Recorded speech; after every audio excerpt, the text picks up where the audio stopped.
So today's speaker is Professor Constantine Bozinis from Aristotle University of Thessaloniki, who works in the Department of History of Ancient and Byzantine Philosophy.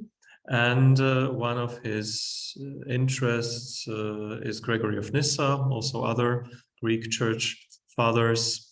And Professor Bozinis agreed to talk today specifically on Gregory of Nyssa and his political philosophy, on which he published a chapter in a Brill's volume, and today he will share his insights with us. So, Professor Bozinis, the floor is yours. And in the chat section, you can see the handout, so you can download it and use it. Okay. Firstly, I would like to warmly thank Professor Strode. It's a difficult name, Mateus, for his invitation to share my my inquiry on the so-called philosophy of the Church Fathers with you today. I guess that the most of the participants are students of the classical department. That's why I would like to say a few words. Firstly, about Gregory of Nyssa, if it is necessary. I don't know, Mateus. Yeah, I think a few words would be quite fine. So Gregory of Nyssa lived in the 4th century AD. He was born and spent most of his life in Cappadocia, a region in Central Asia Minor.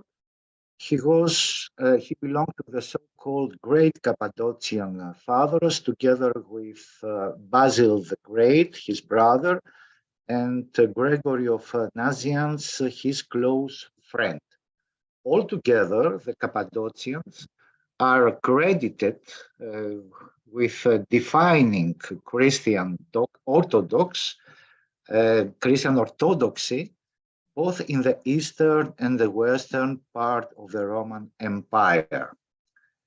And Gregory was a highly original thinker, drawing inspiration from the pagan Greek philosophical schools, as well as from the Jewish and Eastern Christian tradition.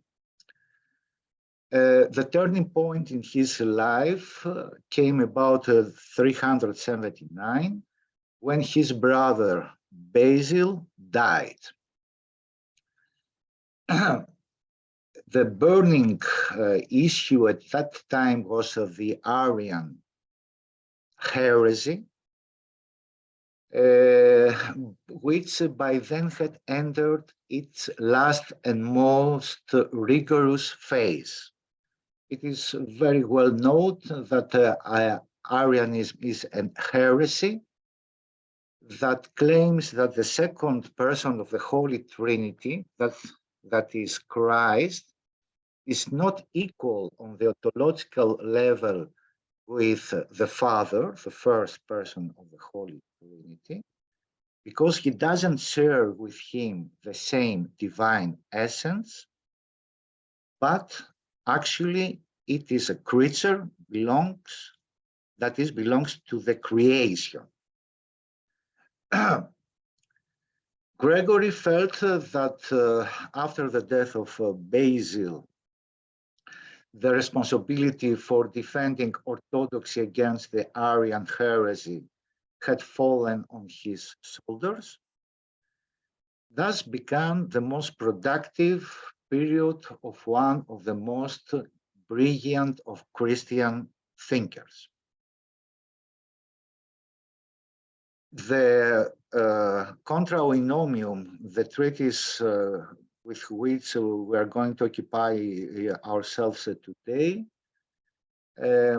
was written for the most part during the Second Ecumenical Council, which Gregory attended himself at the end of the 4th century AD. And it is addressed against Eunomius, the principal defender of Arianism at that time. The Contra Oinomium is Gregory of Nyssa's most challenging work with regards to his theological and philosophical thought, his Opus Magnus, and one that continues to draw the deeper attention of contemporary scholars. So let's begin with a short glimpse on the content of the Contra Oinomium. I guess that I can be heard clearly, Mateus. Yes, yes. And it would be more comfortable to me if the participants had the camera on, but as they wish. Previously for the lecture we turn off our cameras, and then during the discussion people who are speaking turn them on, if that's okay. Especially significant for Gregory is the fact that the Eunomius teaching constituted a kind of blasphemy against the Son of God, inasmuch as it stripped him out of his divine status and, demoting him to the level of a creature, rendered him equal to the lowest organism of the animal kingdom. Moreover, behind the, let's say, pious facade of Eunomius' teaching, it began to pervert the physiognomy of Christianity, throwing open the doors to idolatry through its demand to worship a creature. I'm going to come to the same point lately in my paper. And finally, Eunomius' teaching, the so-called Neo-Arianism, forced the church into a humiliating confession of its defeat at the hands of Judaism and of the superiority of the Old to the New Testament. We must always keep in mind that Arianism was a kind of Judaizing heresy. That is, it held fast to the strict monotheism to the strict and inflexible monotheism of the Old Testament, and did not accept the divine essence, the equality, let's say, of the three persons of the Holy Trinity. But it is also important to remember that the argumentation of Gregory of Nyssa has a wider auditorium. That is, Gregory tries to popularize the Orthodox teaching concerning the Trinity, the Holy Trinity. And beyond Eunomius' errors at the theoretical level, what Gregory is mostly interested in highlighting by means of his rhetorical skill is the opposition of Neo-Arianism to the people's sentiments of piety towards the person of Jesus Christ. And this, of course, confirms from a different angle the wide spectrum of readers to whom Gregory is addressing in his Contra Oinomium. And from this perspective, I would say that we should not be surprised by the various political terms that we found throughout Gregory's treatise, as with his metaphors, paraphrases from Attic orators and tragic poets, or references to the Greek mythology. Also, the political terms contribute to a rhetorical variety that is very pleasing to the ears of a public sensitive to the value of classical education. And of course, they afford the Against Oikonomius its special quality as a literary text. However, the role of these political terms is not exclusively decorative.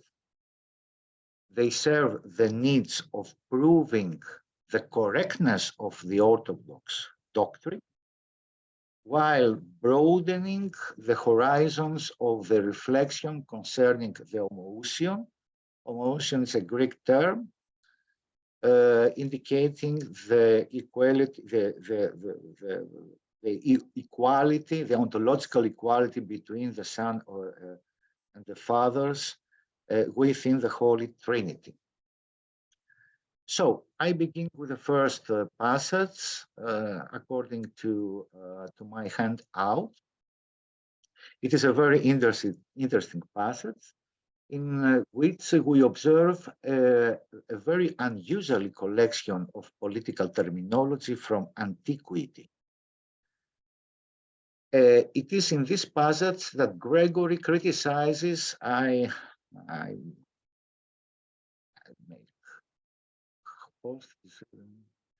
not able to share screen. Maybe you have to make me host. Yes, probably. Wait a minute. Okay.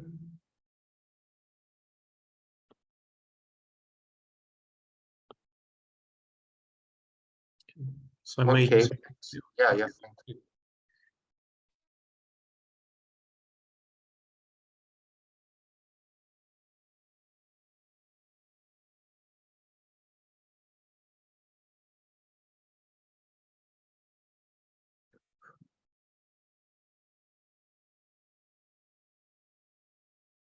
Okay, here we are.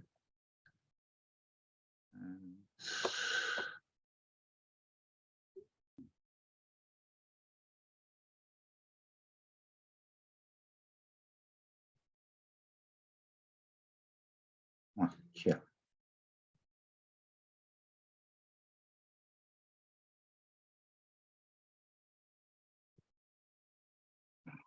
I guess that all can see the handout. Yes, but the font is small, so I think it would be helpful to make a bit bigger. Yeah? Something like. Oh yes, thank you.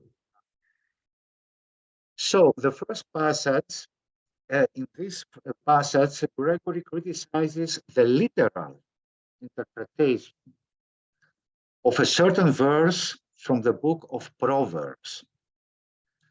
Is text number 1, the Lord created me at the beginning of his work, the first of his acts of long ago. This verse, even from the earliest year, was taken by the Arians as a testimony from Holy Scripture concerning the ontological distinction between the Son and the Father. The verse, which is proclaimed by the lips of the personified wisdom, has a deeper meaning, according to Gregory, a meaning which cannot be understood from a superficial reading of Solomon's text. The entire book of Proverbs is characterized, in Gregory's view, by its obscure character that compels whomever would like to interpret it, to take refuge to the hermeneutical method most suitable for understanding Holy Scripture, that is allegory. In order to prove his thesis, Gregory cites two other verses from Proverbs that, if taken in a literal sense, lead to a logical dead end. Wisdom is presented in these verses as a personified entity, and she proclaims to the humanity that with her aid, it is text number 2, vote, kings reign and rulers decree what is just, and tyrants rule over the earth, and vote. However, is it possible that all kings, without exception, and even tyrants, govern their subjects with wisdom? If such were the case, the most unhuman and brutal regimes in human history would have to have wisdom as their foundation, something that again goes against any logic whatsoever. Thus, the words kings and rulers must interpret it in an allegorical manner, beyond the conventional significance that they have. Both words are used in reference to Christians.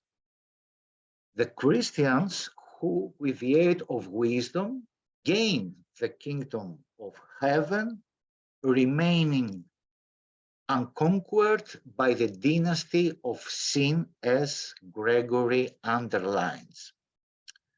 And Jesus' words from the Sermon on the Mount, quote, "Blessed are the poor in spirit, for theirs is the kingdom of heaven," confirm for Gregory the above allegorical interpretation. And even the legislative tasks which in Solomon's text are assigned to the rulers of the people, in reality refer to the faithful of the church, as we read in Contra Oinom. Each faithful Christian is a kind of lex animata.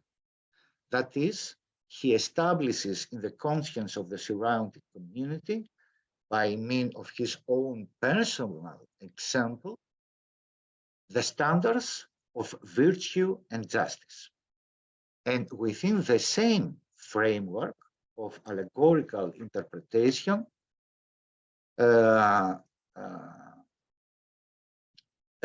is revealed to us the deeper meaning contained within the association of tyranny with wisdom in the text of Solomon.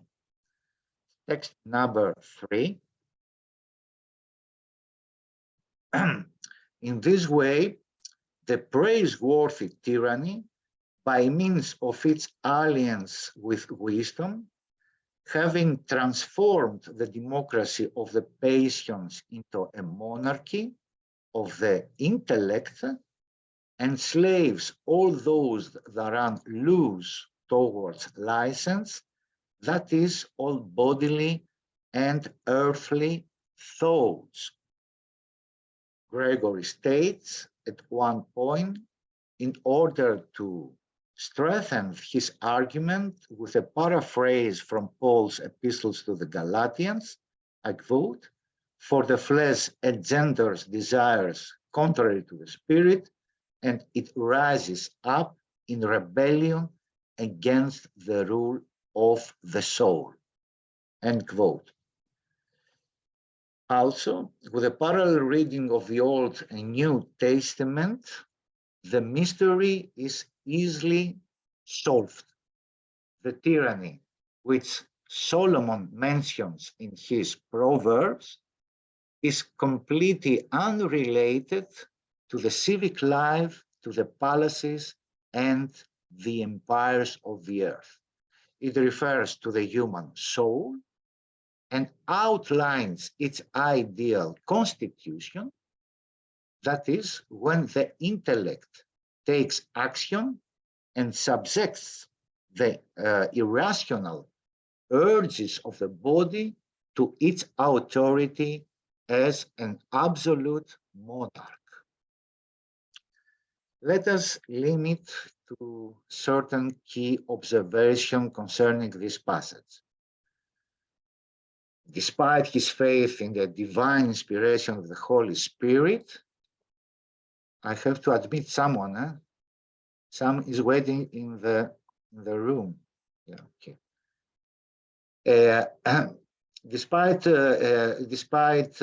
his faith in divine inspiration of the Holy Scripture, and of course his invocation of both Jesus and Paulus' authority, the interpretation of the Proverbs that Gregory proposes bears manifest characteristic of ancient Greek philosophy. The ideal constitution of the soul, which Gregory defines as a monarchy of the intellect, in contradiction to the democracy of the passions, is a philosophical motive that has its roots, of course, in the Platonic dialogue Republic.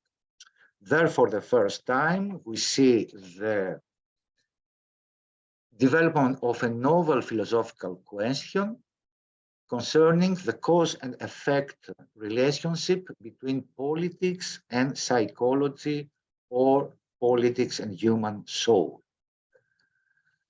Political events, according to Plato, are dependent upon processes that take place silently within the human soul.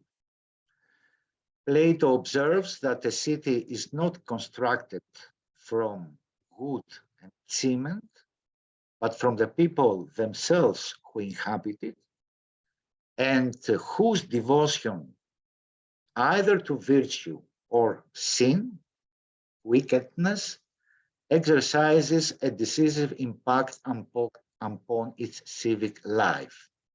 And based upon this axiom, Plato progresses on to an extent to an analysis of the analogies manifested between the city and the soul, an analysis which reaches its climax in the discovery of the identical three-part structure of each.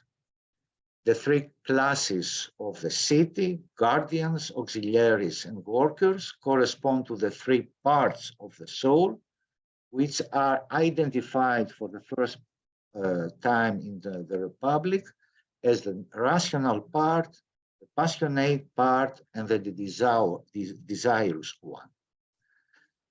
However, on the other hand, inasmuch as a just rule of law within the city is determined by the constitution, that is, by the distribution of power among the three classes, in the same exactly way, the virtue of the soul is dependent on the mutual relationship of authority and submission among its three parts. These relationships among the three parts of the soul form its constitution. And Plato claims indeed that as many different forms of civic government as have appeared throughout the course of human history, just as many are the forms that the internal articulation of a soul can take within its human person, and never-ending war is fact, leading in accordance with the part of the soul that takes authority and imposes its rule to the establishment of one or another form of civic government. That is text number 4 in your handout. Let's see. The 5 constitutions of forms of government within the human soul, namely kingdom, democracy, oligarchy, democracy, and tyranny. So we can very easily discern the echo of the same philosophical reflection in the passage from the Contra Oinomium that we earlier examined. Sorry for a moment.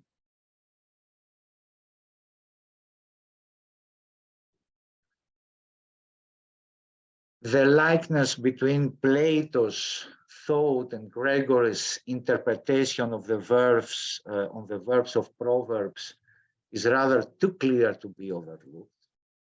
Gregory's view of the ideal constitution of the soul does not differ from Plato's. Following his steps, he exhorts the submission of the desirous and passionate parts of the soul to the authority of the rational, and rejects without a second thought any human freedom to give in to the various passions which would transform the soul into a democracy. Of course, the question whether Gregory draws directly on Platonic Republic is cannot so easily be answered. The transferal of political phenomena to the inner realm of the human soul constitutes a locus communis in the intellectual circles of the late antiquity. For example, I give 2 examples.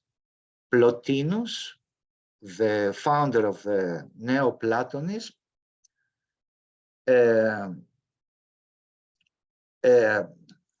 when he wants to explain the corruption that the soul undergoes from its continual occupation with the body's needs, he likens the conditions that take over within the soul to a gathering of a people's assembly in the ancient democracy, where the voice of the one who offers the best solution is drowned out by the loud noises and the howling of the crowd.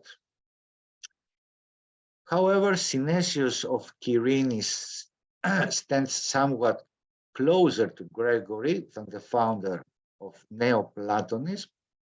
At a certain point in his oration to Emperor Arcadius on kingship, he states, this is text number 5,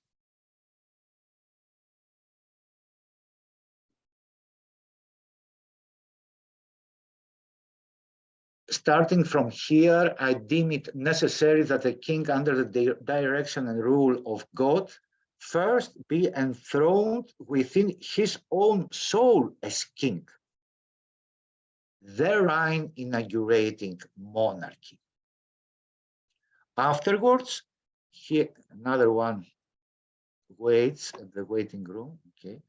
Afterwards, he explains to Arcadius the composite nature of the human soul, as it is divided in 3 different parts, and he adds, by you perceive, O king, that therein exists male and female, brave and coward, and in general all manner of things that are opposed to each other.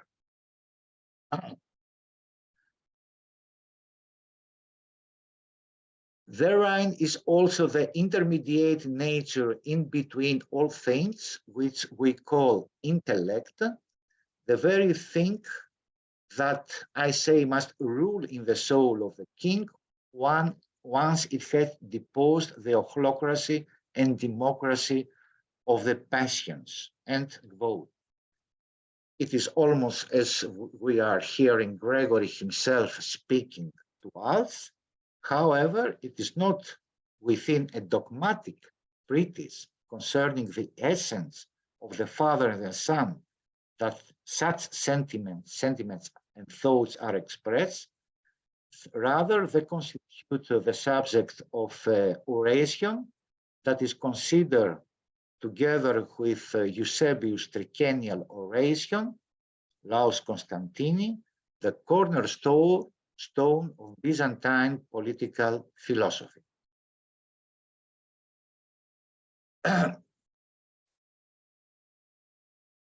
Let's go to another passage. Gregory's use of political terminology, of course, is not limited to one section of the Contra Oinomium. As we continue to read his treatise, our attention begins to be drawn by another verse in which democracy once again emerges from the text. This time, however, it's not associated with the constitution of a soul enslaved to the passions. Gregory alters the content of the term following the rhetorical development of his argument.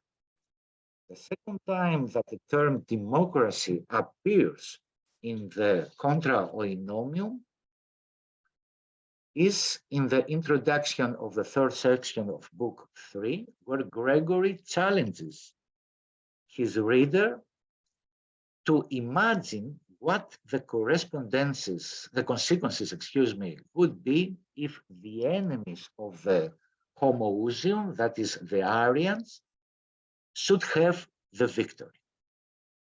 If their view should have the upper hand, and the Son, the second person of the Holy Trinity, would be seen as one of the creations of the Father, then the Church would find herself face to face with a serious dilemma. Either she would have to stop worshiping Christ in order to remain faithful to the monotheistic spirit of the Old and New Testament, or she had to approve, as indeed Eunomius proposes, that the Son be worshipped as a second, lower God created by the Father. However, if divine honors are bestowed upon a creature within the Church, then the Christian faith would gradually degenerate, according to Gregory, into paganism, idolatry. And this is text number 6. And if this view should prevail, that is Arianism, then the doctrines of piety will be changed into some kind of general anarchy and democratic autonomy, an opinion that Gregory justifies in the following manner. As soon as people are convinced that it is not simply one nature to which they owe religious reverence, but they begin to imagine various divinities in their minds, there will no longer be anything to keep them from extending divinity throughout all of creation. the one creation they will believe in as a god, will prove an occasion to attribute divine honors to the very next creation, which will in its turn provoke yet another creature to be divinized. This will continue until their delusion surpasses all bounds, and in the end they will be deceived in relation to everything. That is, the multitude of pagan gods offers to Gregory the most suitable example for demonstrating what the result will be if Christian worship undergoes the process of democratization and a creature is worshipped alongside with the Father, as Eunomius advises. What is there in creation to which the pagans did not attribute divinity? Asks directly Gregory. For instance, the Greeks took for divinities the 7 stars of heaven, and in addition to this, the ether and the air which spreads out underneath it, the sea and the earth, the inner core of the earth, and generally everything on the earth that they deemed necessary for their lives. The lack of a clear dividing line between uncreated and created led the Greeks, with whom Gregory ends his critique against paganism, to exalt to the realm of the divine everything within creation without exception. In this way, they established in the heavens the very same political structure with which they had organized their communities on earth during the classical period, namely democracy. It is then clear that Gregory here takes a step beyond Plato. Aside from being simply a corrupt government in the depths of human soul, democracy demonstrates in the treatise of Gregory the delusion that dominated over humanity for centuries before the incarnation of the Son of God. That is, it is equated with paganism and idolatry. Democracy within the context of religion means for Gregory the dissolution of the natural hierarchy between created and uncreated, as well as the attribution of the privilege of worship to created things, a privilege that belongs exclusively to the Creator. And moreover, as in the politics, also in the context of a religion, the artificial equality imposed by democratic government hides within it the danger of anarchy. It conceals the risk of divinizing without difference anything that provokes humanity to fear or that constitutes a necessity of everyday life, just as Gregory states, repeating almost verbatim the criticisms of Prodicus and the other ancient sophists against the Olympian pantheon. Thus, Plato's works does not suffice for us to understand the various semantic nuances that a political term, such as democracy or anarchy, acquires in the writings of Gregory of Nyssa. It is clear that Gregory is touching upon a different tradition, which, beyond its abundant Platonic elements is mainly characterized by its enmity towards the polytheism of antiquity. And where else might we search for this tradition, if not within the context of the Jewish religion? Thus, we come to the so-called Jewish apologetics of diaspora and to the greatest of the Jewish philosophers in antiquity, Philo of Alexandria. Because it's clear that Gregory is inspired by Philo of Alexandria. In Philo, we encounter for the first time a broad use of political terms to describe religious beliefs or practices. More specifically, he identifies polytheism with ochlocracy, a form of government that in the political vocabulary of antiquity is equated with the corruption of democracy. For example, in his treatise on the creation of the cosmos, Philo states that the goal of Moses' narrative in the book of Genesis,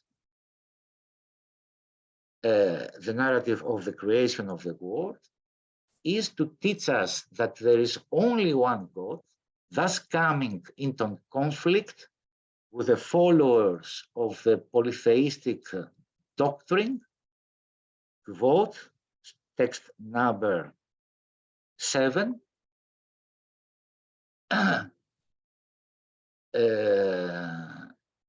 Men who do not blast to transfer from earth to heaven ochlocracy, the worst of polities of constitution. Also, in another treatise on virtues, he likens the converts to Judaism to political refugees who have come to a city where law and order are respected, quote, having left behind the most base of evil governments, ochlocracy. On the other hand,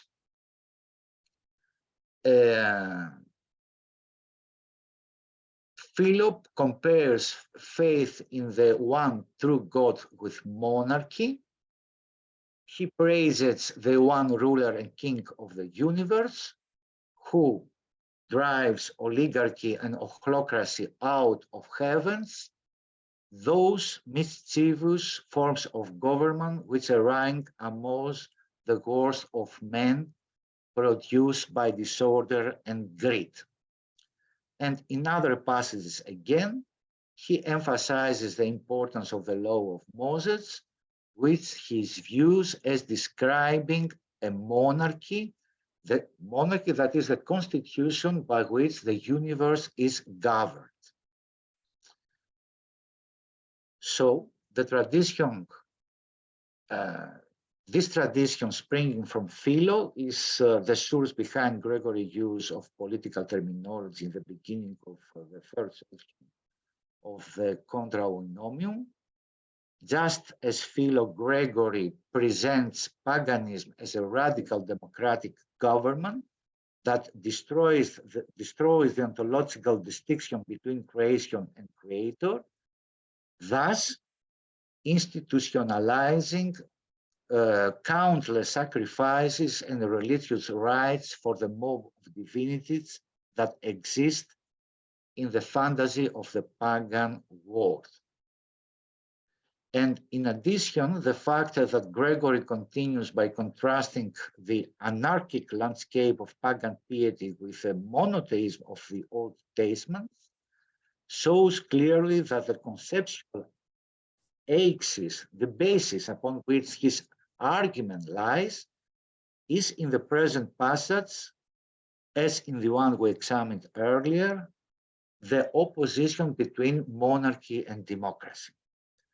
If he does not mention the term monarchy explicitly, expressis verbis, this does not bother us. We can supply it for him without worrying for a minute that perhaps we are betraying the spirit with which Gregory defends the Orthodox faith against eunomius. Even the reasons for which he avoids articulating the term monarchy are clear and justified. Firstly, monarchy as a theological concept signifying the one divine principle of the world was very much exploited by Arians during the 4th century AD, and thus Gregory would never have included the term in his argument without including also the necessary explanation of it, something, however, that in the present case would have distracted the reading public from the subject upon which he wishes to concentrate their attention. And more important is the fact that within the context of politics, monarchy is an ambivalent term that can be understood either in a positive or in a negative way. I quote, this is text number 8, with whom I begin the last part of my lecture. Tyranny slanders monarchy, but a kingdom makes it greatly desirable, as Synesius writes in his oration to the Emperor Arcadius, a text whose close relation to contra oinomium we had the chance to discover earlier. So the most important passage concerning this distinction between kingship and tyranny that we find in the first book of the Contra Oinomium is the following. I give some explanation firstly. The division of monarchy into two different forms of government that are opposed to each other, let's see, kingship and tyranny, is of course a commonplace in the mirrors of princes and the political treatises of antiquity. Gregory uses this locus communis in the first place in order to bring a powerful blow against eunomium and his supporters.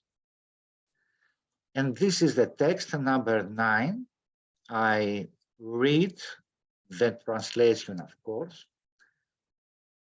If one accepts as those men uphold, that is Arians, that the Lord, without actually being son, has inherited everything from the Father, but just as a creature rules over those things with which he shares a common nature, then how will the rest of creation endure this? How will all things that are of an equal nature with him restrain from rising up in rebellion at their subjection to him, if they are lacking in nothing with comparison to him, so far as nature is concerned, he himself being a creature, while they have been condemned to serve him and bow their hands to him? This is basically the imposition of a tyranny, namely that authority is not assigned based on the superiority of essence, but while being identical in nature throughout, creation is divided in slaves and lords.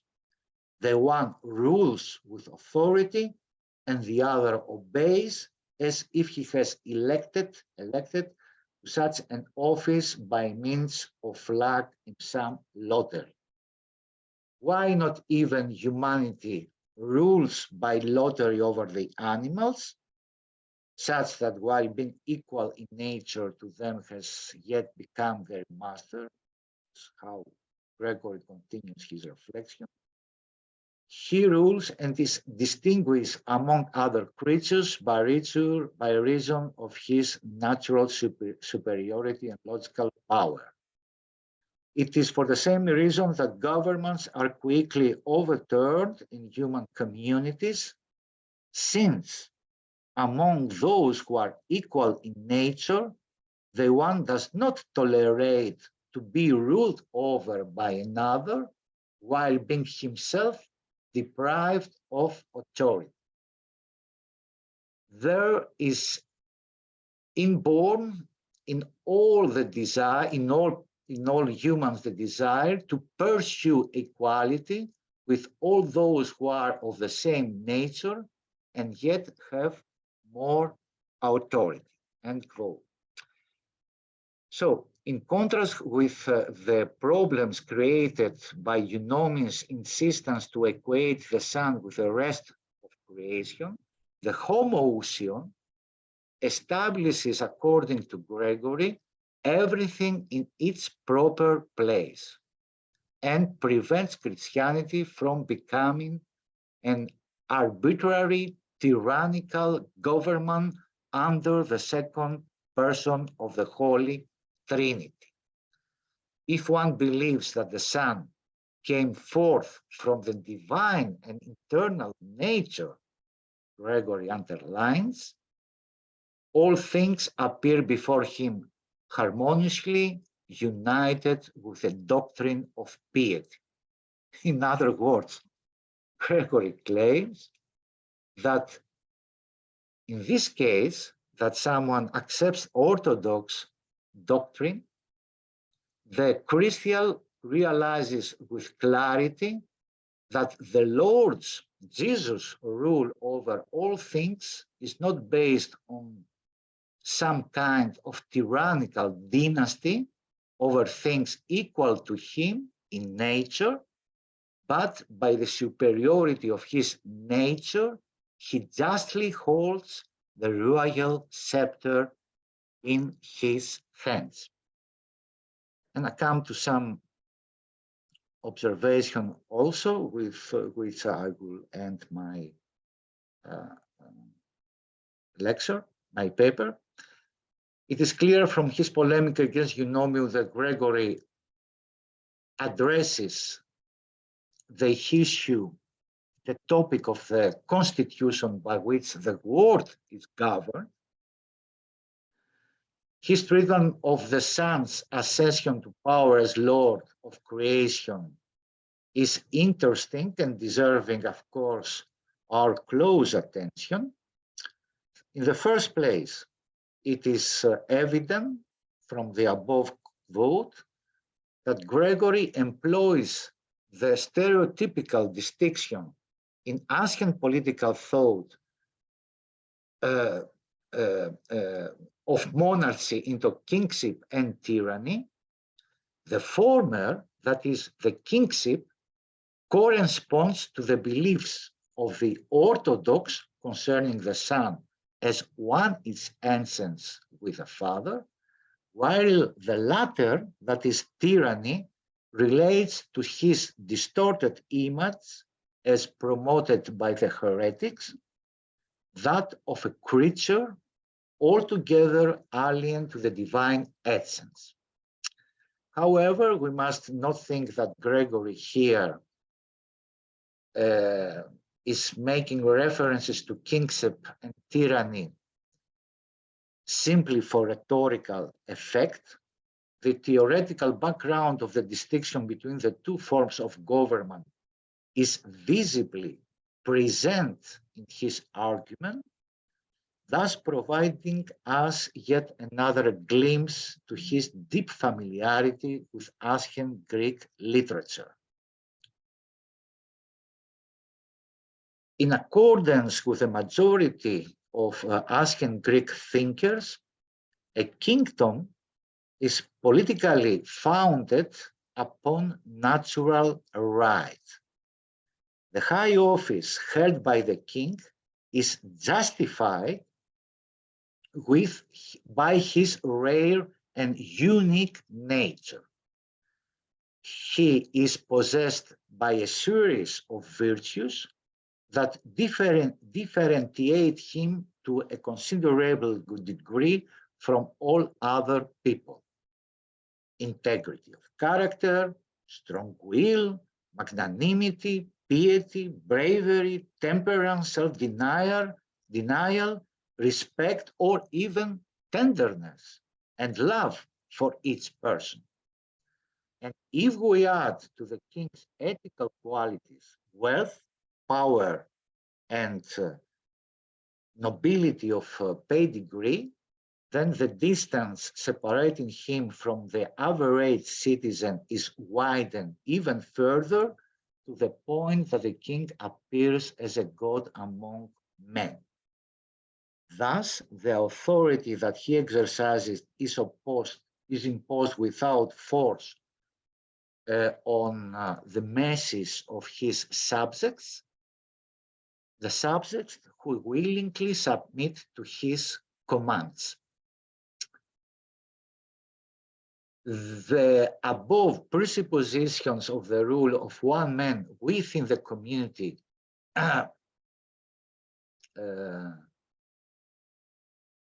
for the establishment of the rule of one man within the community are when the presupposition for the establishment of the rule of one man within the community are lacking, sorry, when these presuppositions are lacking, we had a tyrannical government. In contrast with a king, the tyrant is not possessed of either the moral stature or the ability in managing public affairs that would justify the political privileges that he enjoys.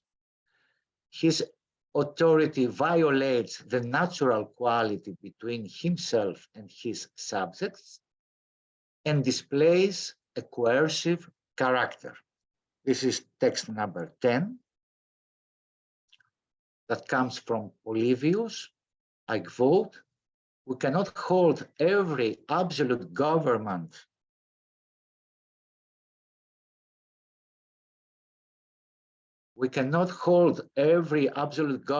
to be a kingship, but only that which is accepted voluntarily, that is directed by appeal to reason rather than to fear and force."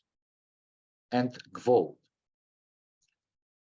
Socrates' position on the same issue, as presented in Xenophon's Memorabilia, is analogous to that of Polybius.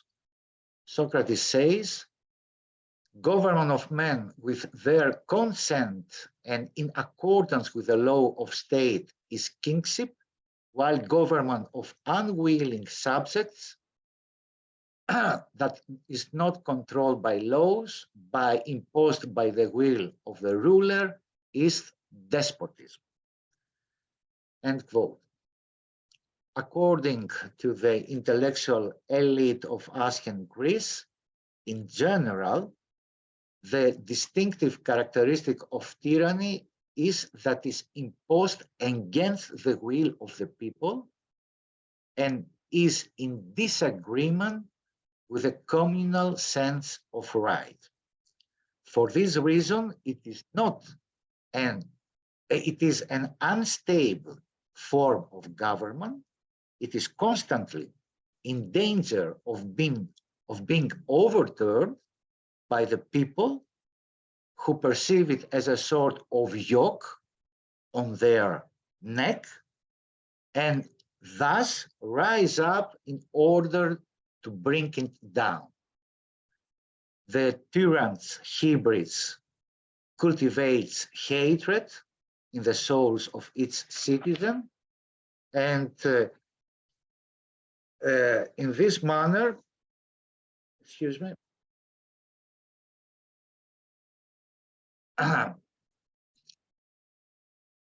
and in this way, fanning the fires of repeated movements and revolts against him. So, in this way, Gregory shows very clearly the absurdity of eunomius teaching concerning the relation between Son and the Father. In accordance with the novel theories of Eunomius, the royal reign that the Son inherits from God the Father degenerates into a kind of tyranny which enslaves all creation under its brutal authority and comes into constant conflict with its resistance and disobedience. The governance of the universe by one Lord avoids, on the other hand, the danger of absolutism, while escaping at the same time conflicts and controversy, only when it is based upon a natural hierarchy of being, as Gregory observes, following directly in the footsteps of the ancient Greek philosophy concerning monarchy. The natural superiority of the Son with relation to creation, by reason, of course, of the uncreated essence he shares with the Father, offers him the right to rule and establishes his authority over creation as a kingship, lawful and permanent through the age. Lastly, I would like to bring some parallels from Aristotle. I need only some minutes. Thus, the stereotypical distinction between keepsake and tyranny Gregory gives an answer to Eunomius that silences him completely, turning against him the very accusation that he had previously raised against the Orthodox, namely that they overturn the blaspheme the traditional Christian faith in monarchy. That was the most usual accusation of Arians against the Orthodox, that in worshipping three persons as equal, then they destroy the traditional concept of monarchy that is very respectful within the church from the time of the apostles.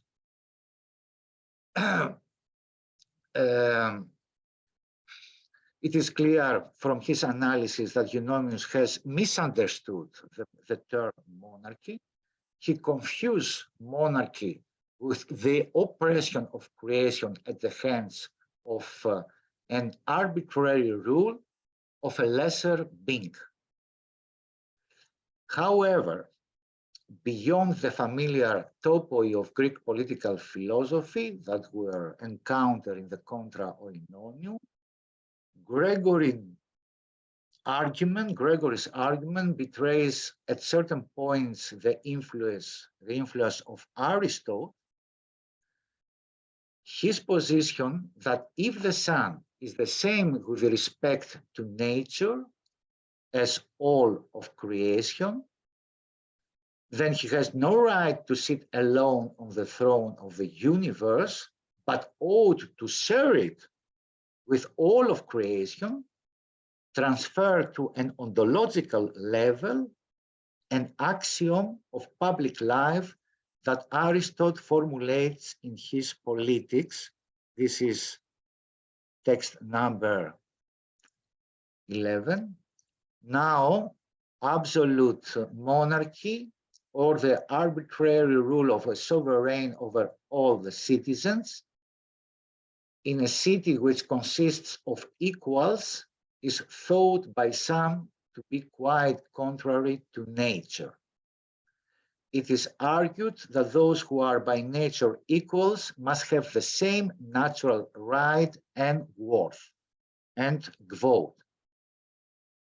And it seems that Gregory had even drawn his argument from Aristotle that the various forms of government change very quickly from one to the next throughout the course of history because of the innate tendency of all people do not want anyone in authority over them, but rather, since they are all equal with respect to nature, to pursue equality with whomever may be found higher than them in the hierarchy of power.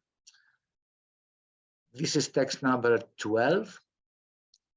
In the 5th book of the Politics, Aristotle illustrates how the desire for equality is also the main source of revolution and main cause of the fall and overturning of the different governments. I quote, everywhere inequality is a cause of revolution, but an inequality in which there is no proportion. For instance, a perpetual monarchy among equals. And always it is the desire for equality which rises in rebellion. End quote. Moreover, Aristotle adds that all accept on a theoretical basis that political advantages must be distributed according to the merit of each. However, in practice, they do just the opposite, convincing themselves that they are equal with the other, even if in reality they are only equal in part. It is very interesting also to analyze that what Gregory, that the argument of Gregory concerning the lottery, because as is well known, the ballots by lottery was a characteristic of ancient Greek democracy. But I'm afraid there's no time to analyze, to more analysis. I end my paper here, and I just want to say as a kind of conclusion, although I think that the conclusions are clear to everyone's mind here, that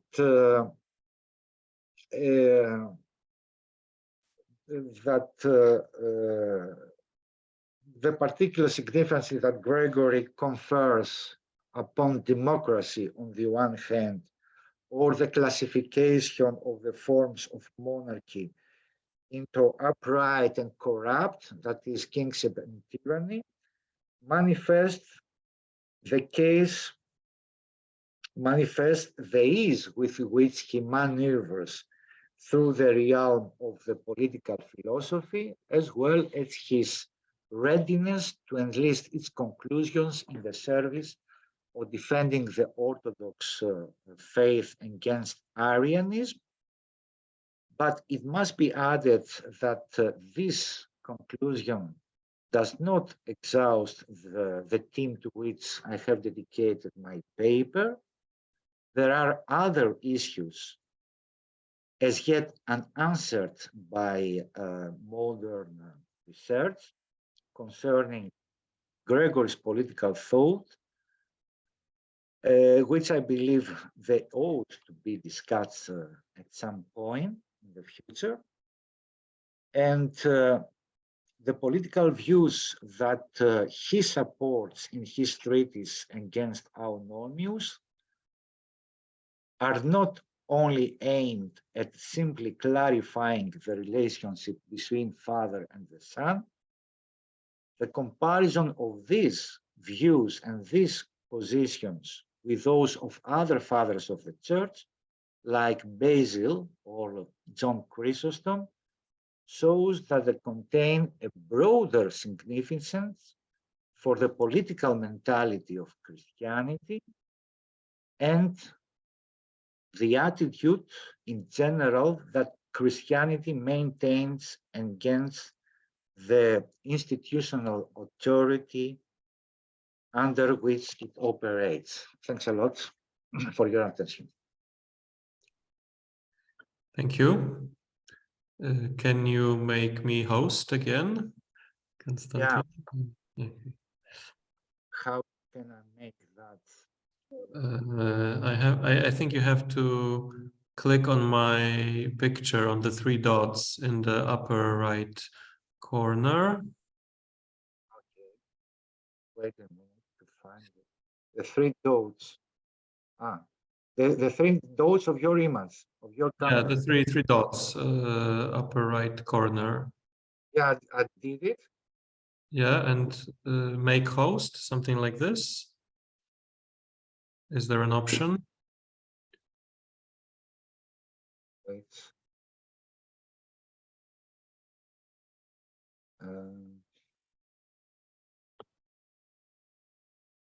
I don't see anything. You can see it. Okay. Here. Okay. Make host. Yeah, make host. Yeah. Thank you. Yeah.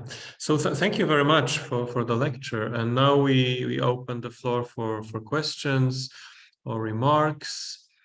So I guess there is not too many of us in the audience. So if you want to ask a question, you can turn on your camera or your microphone and just ask a question. So in the meantime, when the audience is thinking about a question or remark, I want to thank you for your presentation. This was very interesting, and I think that Gregory's approach to political philosophy is interesting, and the use that he makes of it in his theology and polemics. This is very unlike, I think, what Saint Augustine does, for instance, in the West about the same time. So this is interesting. What I found interesting was Philo of Alexandria passage that you quoted. I think this is interesting because Philo says that ochlocracy is the worst of all constitutions. So this is curious because for Plato, clearly tyranny is the worst of all constitutions. So at least in the Republic, Plato says tyranny is the worst, democracy is next to the worst. I guess even for Aristotle, well, Aristotle doesn't have a very good opinion of democracy either, but for Aristotle, I mean, maybe some people in the audience may be familiar with it, some not. So for Aristotle, there are three good constitutions and three bad versions of those. But in any case, do you have any knowledge or opinion on why Philo, or is it consistent also in other places, why Philo believes that ochlocracy is the worst of all possible constitutions? Yeah, ochlocracy in the sense of the corruption of a democratic government. Mm-hmm. I think it is. I mean, the apologetic, his way to apologize for the biblical tradition to the pagan audience. How to say, compels him, yeah, to make this kind of comparison, because between the different kinds of government, different forms of government, and the different kinds of religiosity. This is when the pagans adore, worship many gods. It's like a democracy, yeah, democracy on the ontological level, because they consider the created nature equal to the creator, yeah, and this kind of the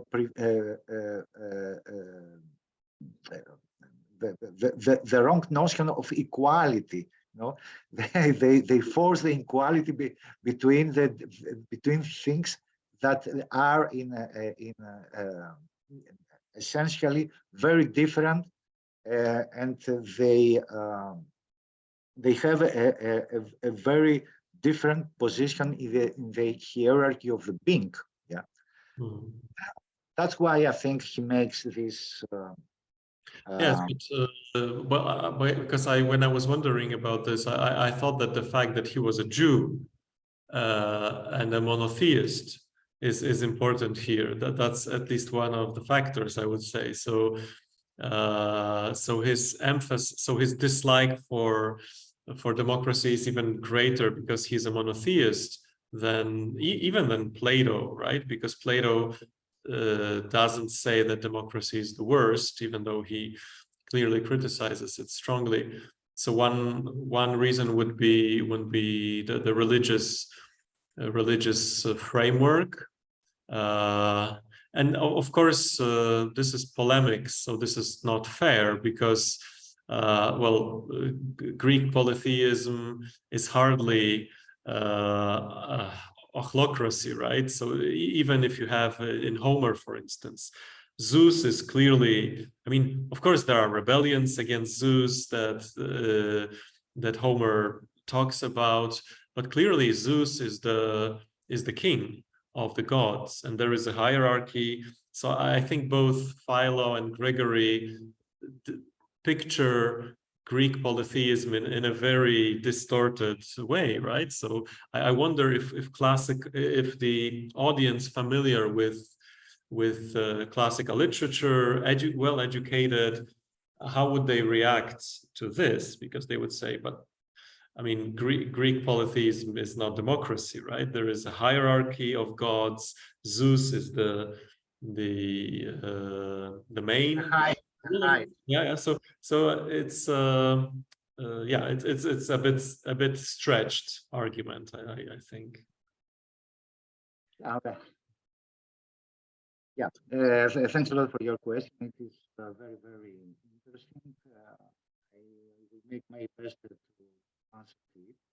It's a very difficult and complicated issue that has many different aspects. Of course, there is a confrontation between the pagan intelligentsia and Christian and representatives of the Christian Church takes place during the late antiquity, from the time of the dynasty of the Antonines, and the first testimony that we have of this dialogue, let's say, between the pagans and the Christian intellectuals, that is between the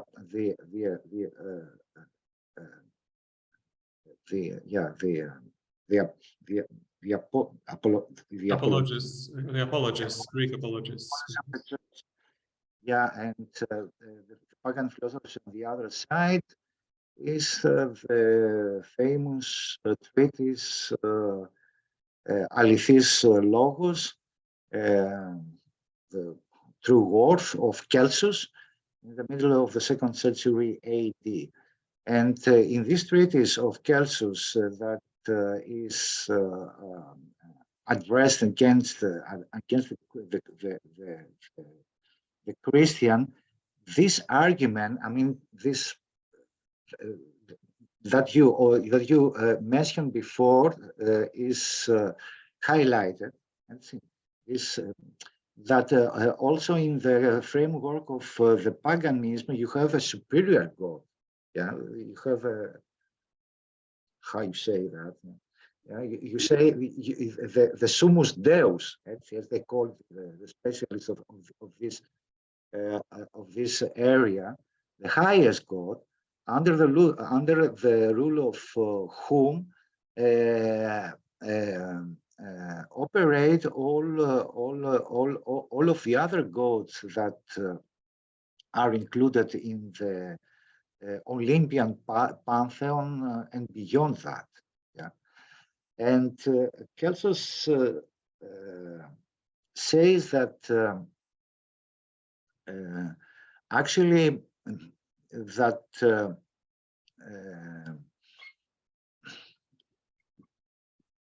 sorry for a moment. excuse me. Celsus says that because the goats in their entirety, I mean the majority of the gods are under the rule of the highest god. That's why that we worship them, because the reverence to their person goes actually to the one under the saves of whom they are. That is what Kelso says about this thing. Because the argument from the other side, from the side of the Christian, was, as we heard from Gregory's lips, that idolatry and paganism in general is false, because the privilege that belongs only to the Creator, the privilege of worship that belongs only to the Creator, is given to the creation. I mean, instead of worshiping the king of the universe, you worship his servants. Yeah, you held as king, someone very, very important, his servants.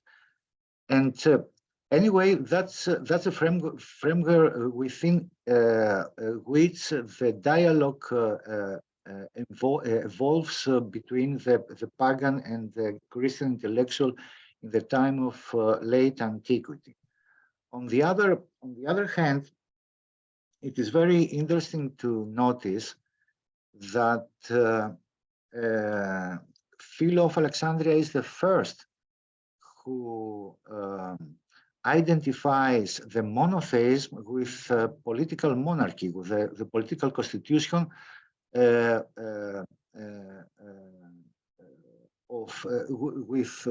which the universe is governed. He's the first to say it, expresses verbis. The first that he indicates that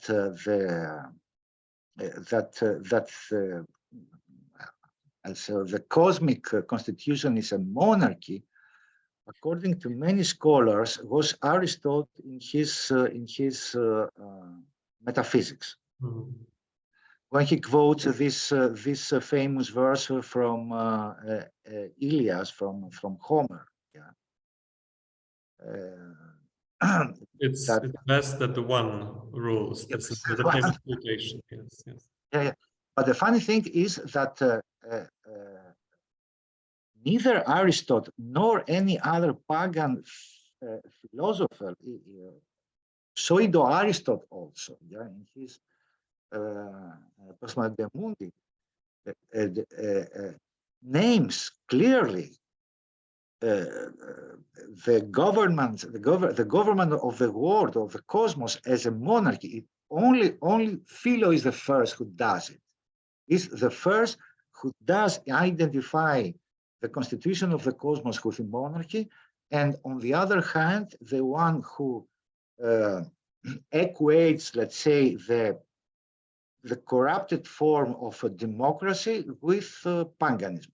And this is because of his biblical background, and because of the polemics that he exercised against the pagan religion. Yeah? Because Philo and all the others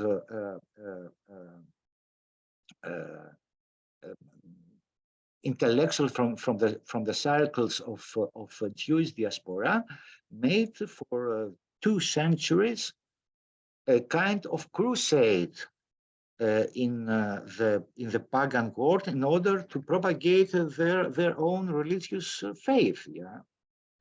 And it is in the framework of these polemics, or if you want, in this propagandistic promotion of the biblical religion, that we encounter that kind of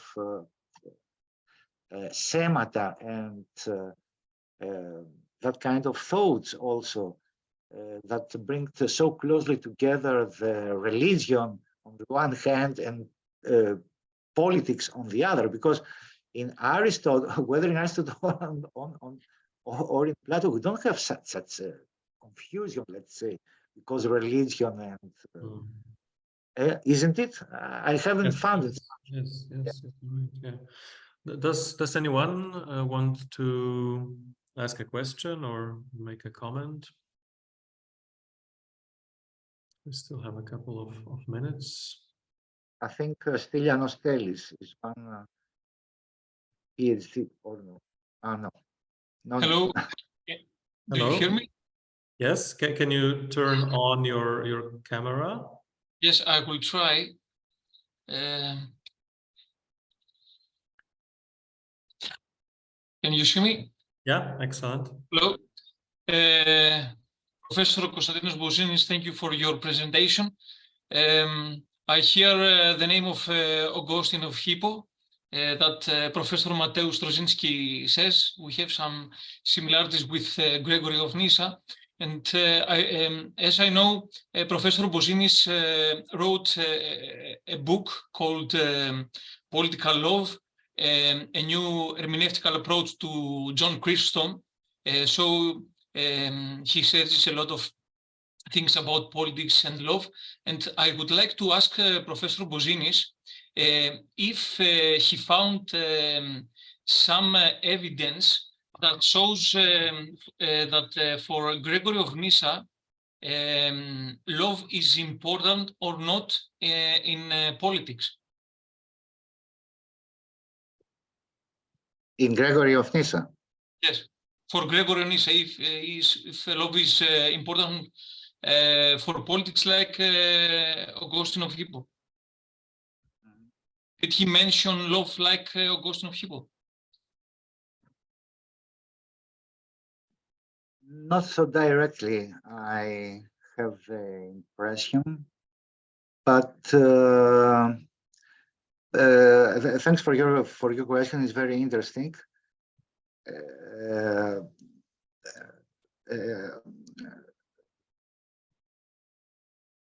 Gregory of Nyssa, exactly like the other great Cappadocian fathers, that is Basil the Great and Gregory of Nazianz, promote from the aimbo of the church the charity, that is the help to people who are in need. And I mean, this is another feature of their preaching, that it is exactly so important as their contribution to the solidification of the Christian dogma concerning the Holy Trinity and the relations between the persons of it, Father, Son, and Spirit. And in this way, I mean, charity is a kind of how to call that?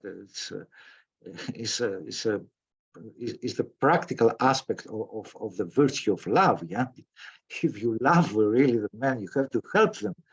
If you really want to follow the teaching of the Gospels, what Jesus says in the Gospel, you have to give all of your property to the poor, because you don't have the right. You don't have the right to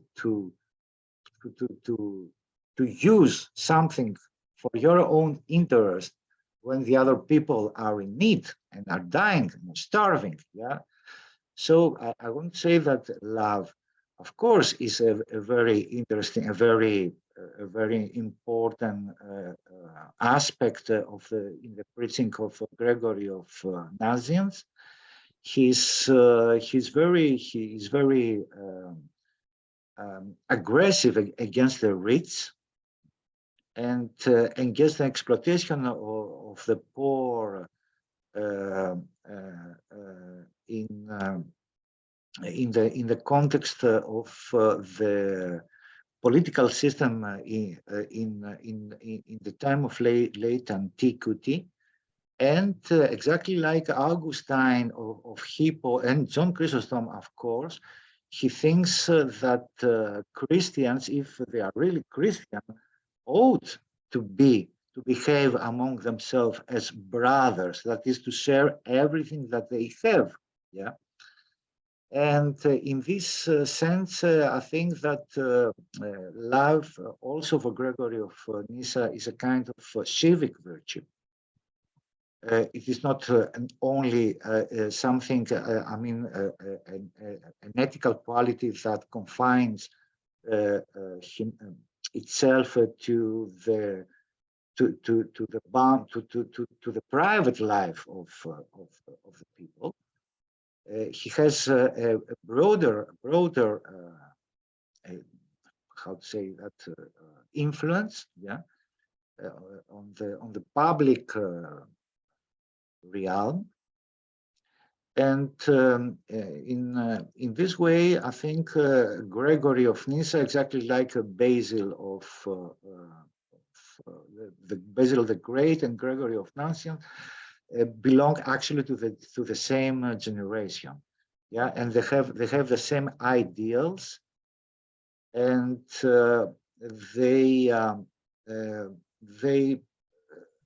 they contribute in a very creative way to the construction of the Christian identity, yeah. And I'm speaking about the Christian identity because it is not sure. It's very questionable whether there was a real and clear Christian identity during the Constantinian, the post-Constantinian period. Yeah, and for sure, these great fathers of the church contributed a lot, whether on the level of the doctrine, on the dogmatics, yeah, as we say, as well to the level of social and political teaching of the church.